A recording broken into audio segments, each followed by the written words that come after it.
pushes CH-47F Chinook and the AH-64E Apache Guardian helicopters to the Philippine government. American aircraft manufacturer Boeing, reeling from its biggest crisis over its 737 MAX planes, is making a pitch for some of its most advanced military aircraft to the Philippine government. David Brostrom, marketing and sales director for vertical lift of Boeing Indo-Pacific, that it was offering to the Philippine military two of its most reliable and high-tech helicopters, the Apache AH-64E and Chinook CH-47F. The two choppers, he said, are known for their capability and interoperability advantages. The biggest advantage? Who would not want this?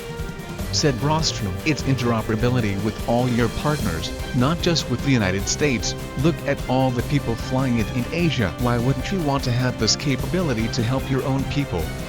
He said. Boeing boasts of the Apache AH-64E as the most advanced, multi-mission attack helicopter of the U.S. military, and at least 15 other armed forces in the world. The Apache, a daunting piece of military hardware, has a maximum cruise speed of over 284 km per hour, and can be armed with 16 Hellfire missiles, 30mm autocannon, and 2.75-inch rockets. As an added pitch, Brostrom said the Apache would be ideal for maritime operations in the West Philippine Sea, where the Philippines is disputing territory with China, a military power in Asia. The Apache also features man-on-man teaming technology, which allows pilot control of unmanned features of the helicopter system. It's time for the Philippines to have something like this, especially with what's going on in the region.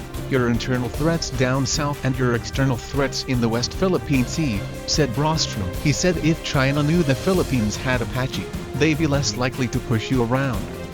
It's a deterrent. If you start buying this high-end stuff, your enemies are gonna be thinking twice of doing something, said Brostrom. Another significant feature of the Apache, he said, is its Link 16 capability, the standard communication system used by the US, NATO, and coalition forces for transmitting and exchanging real-time tactical data. The Philippine military also uses this. For the Apache, Link 16 and other sensors enable you to link into the US government Link 16 architecture. That's what you want. You want to fight as a team, he said. When they come in, you just share information immediately. If you have just an airplane with guns, that's all it is, the Boeing sales executive said. The guy will be out there flying blind because war is different now. War is fought at huge distances and intelligence. Brostrom said the Philippine Air Force had already inquired the costs of 6 to 16 units of Apache in a request sent last October to Boeing. The average flyaway cost for one Apache unit is pegged at $32 million. Boeing is also eager to corner a new market for its legacy heavy-lift helicopter,